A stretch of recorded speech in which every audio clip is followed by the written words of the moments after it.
Listen closely, for the divide between the perceptive and the oblivious is about to become a chasm. Tomorrow is not a routine date on the calendar. It is a surgical point of separation. If you are already registering the shift in your internal senses, you have successfully intercepted the signal before impact. The March equinox is approaching, and it does not arrive in silence. For the majority of the population, tomorrow will pass without a single note of recognition. They will navigate the day in a state of static consciousness, unaware that the seasonal code is being entirely rewritten. You, however, are standing at the threshold of a high-magnitude event. The shift has already begun. The fact that your internal state is fluctuating before the astronomical event hits is clinical confirmation that your frequency is no longer surface level. The attuned filter. Tomorrow acts as a diagnostic tool. It separates the operators who feel the orbital mechanics from those who are merely along for the ride. The frequency surge. The energy of the equinox is currently preloading into the grid. This is why your emotional and physical systems feel heightened. You are being calibrated for the balance of light and shadow. The termination of the old cycle. We are in the final hours of the previous 12-month program. The restlessness you feel is the sound of the old timeline being decommissioned. To move through tomorrow correctly, you must acknowledge that you are seeing what others are choosing to ignore. While the masses go through their routines, treat the next 24 hours as a period of intense observation. The equinox is the 0 point of the astrological year, the moment of perfect equilibrium before the Aries fire ignites the next cycle. 1. Monitor the internal shift. Document the sensations and insights entering your field right now. These are the data packets for your next chapter. 2. Ignore the static. Do not allow the business-as-usual energy of the unawakened to jam your signal. Your perception is your primary asset. 3. Prepare for the inception. The equinox is the official reboot button for your trajectory. Tomorrow, the system goes offline for a split second before the new light arrives. The March equinox is the gateway, and you are already standing at the handle. The world will remain in the dark until the sun crosses the celestial equator, but your awakening has already granted you early access to the new frequency. Tomorrow, the separation becomes official. The old cycle is terminal. The pulse is steady. Your equinox reset is now live. Chosen ones. As we stand on the eve of the March equinox, a final surgical refinement is occurring within your energy field. To the unawakened, awakening looks like a dramatic exit, quitting a job, moving to a mountain, or cutting everyone off. But for you, the 144,000, the shift is far more sophisticated. It is the internal withdrawal. On the outside, your life looks the same. You are still present, still in the conversations, still moving through the world. But internally, the you that used to react automatically has stepped back. Have you noticed it today? You are listening more than you are speaking. You are noticing the subtle glitches in the matrix and the hidden motives in people's words that you used to overlook. You are still physically there, but mentally you have moved to the high ground. This isn't something you are trying to do, it is your natural evolution. You are no longer a participant in the drama, you are the observer. The strangest part of this shift is how comfortable the silence has become. You no longer feel the desperate urge to fill the air or jump back into low-frequency debates. You aren't pulling away from people, you are pulling away from automatic reactions. As this frequency deepens, your routines are being stripped of their illusion of naturalness. The habits you've performed for years suddenly feel deliberate. You are becoming acutely aware of what you are doing and why you are doing it. The effortless flow of the old life has faded, and in its place is a heavy awareness. You haven't lost your momentum. you have lost your blindness.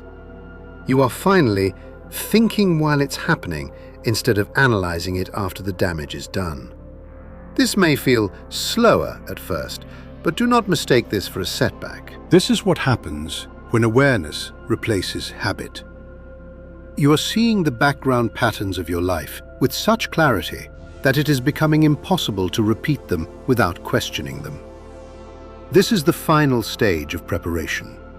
The architect is ensuring that when the equinox fire hits tomorrow, you are moving with sovereign intent, not unconscious momentum. The awareness is active, like this transmission right now, to signal to the universe that you have successfully disengaged your autopilot. Subscribe and turn on the bell. Tomorrow is the equinox, the moment the balance shifts. You must be fully present for the download. This channel is your frequency anchor. In the comments below, type presence to seal this state. Name one reaction or habit you noticed yourself observing today instead of just doing.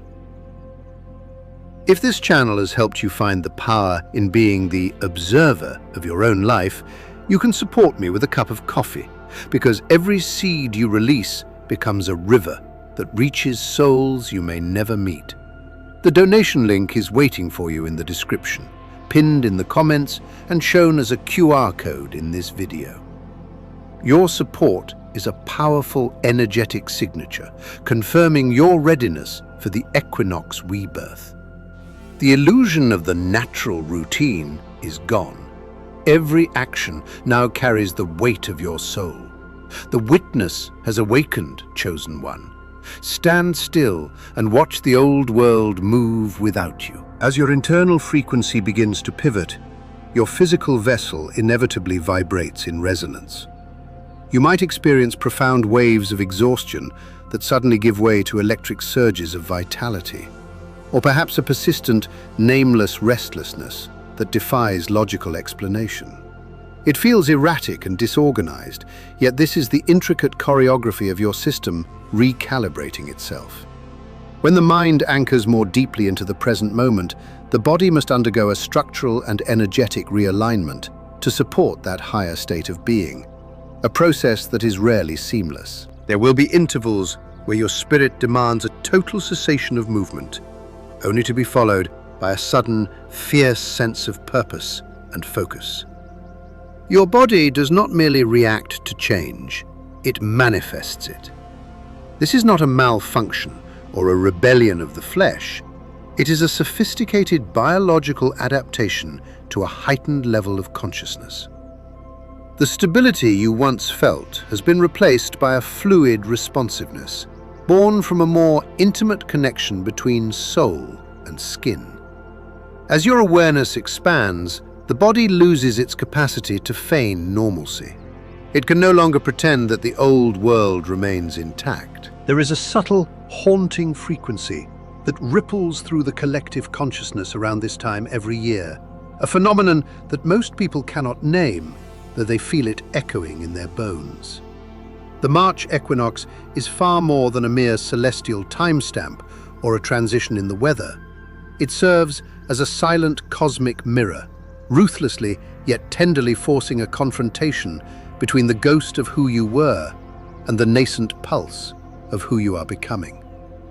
This is the threshold where the abstract becomes visceral. Throughout the dormant, colder months, it is deceptively easy to reside within a static version of yourself.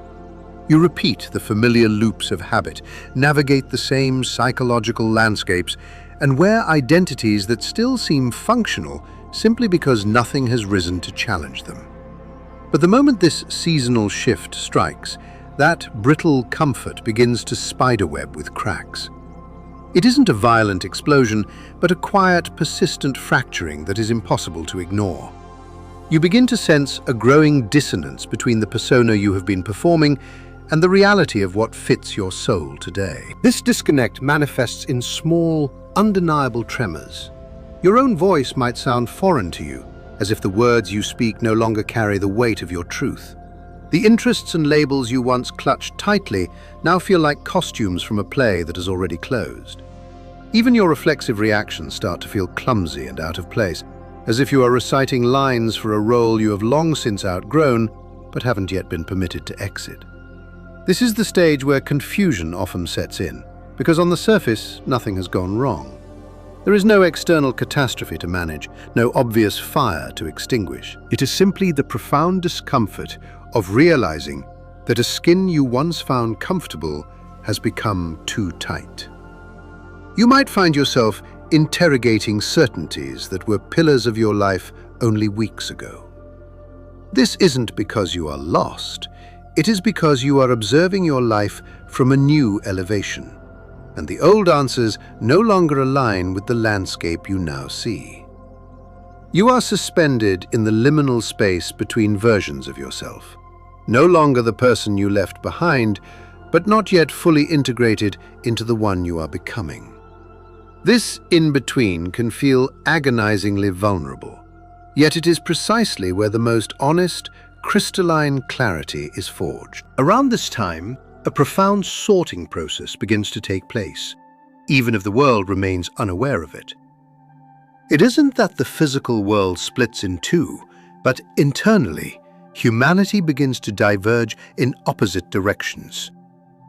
There is a segment of the population that feels a mounting resistance without understanding its source. Life feels abrasive, frustrating, and perpetually off. They feel trapped in a state of agitation, as if an invisible force is pushing against them, yet they cannot name the adversary. In reality, the situation is simple. They are clenching their fists around an expired reality. They are trying to preserve a mindset, a relationship, or a self-image that has already run its course. By attempting to stabilize something that is naturally evolving toward its end, they create a friction that burns. The tighter they grip what is fading, the more hostile the present moment feels. Then there is the second group. These are the individuals who, perhaps without even realizing it, allowed their grip to soften over time. They didn't necessarily launch a revolution or make dramatic, sweeping declarations. They simply stopped fighting the current. Because of this surrender, this moment feels radically different for them. Instead of the suffocating pressure of resistance, they find an expansive sense of space. Instead of the fog of confusion, they experience a quiet, grounded clarity. It isn't a frantic, over-the-top excitement, but something far more stable and enduring. It feels like a profound relief that requires no justification, much like stepping out of a stagnant, windowless room into the crisp air of dawn and realizing only then how oxygen-deprived you had been. The most vital truth to remember is that you don't need to have a roadmap or a master plan to belong to this second group. You don't need to be ahead of anyone, and you don't need to feel certain or even ready. All that is required is a microscopic shift in your willingness to let go. The moment you cease trying to force a shape that no longer fits, you have already transitioned into the new. Even a fleeting second of radical honesty, admitting to yourself that something feels hollow, that the old ways no longer serve you, that the fit has changed, is enough to pull you into the flow, where the shift begins to work in your favor rather than against you. This isn't a competition of enlightenment. It is a simple matter of being open enough to stop warring with the inevitable. Tomorrow, this divergence will become even more pronounced. To some, it will feel as though something precious is being stripped away. To others, it will feel like a long-closed door is finally swinging wide. The only boundary between those two fates is the choice between holding on and letting go. And now for today's comment of the day. Sometimes, simply sitting within your discomfort is the most profound way to heal internal wounds. Most people are conditioned to flee from unease as quickly as possible. We distract, we avoid, we replace the heavy with the superficial. But deep-seated transformations do not resolve through avoidance. Some things must be felt to be transmuted. Sitting with your discomfort does not mean you are stagnant. It means you are providing the space for a process to complete itself rather than forcing it back into the shadows. That is where the architecture of real healing is built. It is silent, heavy work, but it is the most important work you will ever do. Thank you for sharing this perspective. One of the most unsettling yet revelatory things that begins to happen during the shift is the loss of your ability to exist comfortably within your own contradictions. In the past, you could harbor two opposing desires or directions simultaneously. You could vacillate, weigh your options endlessly, and linger in the safety of indecision without feeling much internal strain. It wasn't a perfect existence, but it was sustainable. Now, however, that middle ground has become a pressure cooker. You will notice it in the moments where you would typically hesitate. The situations where you used to say, "I'll think about it," or "I'm not quite sure yet," now carry a different energetic charge. It's not that the answers have suddenly appeared, but the act of staying undecided now creates a visceral friction that wasn't there before. Your system is no longer willing to remain divided. You can still delay a decision, but you can no longer escape the tension that comes with the avoidance. Your awareness is no longer granting you permission to entertain two paths that clearly lead to different horizons. You start to feel the sheer weight of that internal division. You become acutely aware of the massive amount of energy required to keep both options on life support. You see, perhaps for the first time, how many doors you have kept propped open that you already know you will never walk through. This is where the discomfort sharpens into a fine point.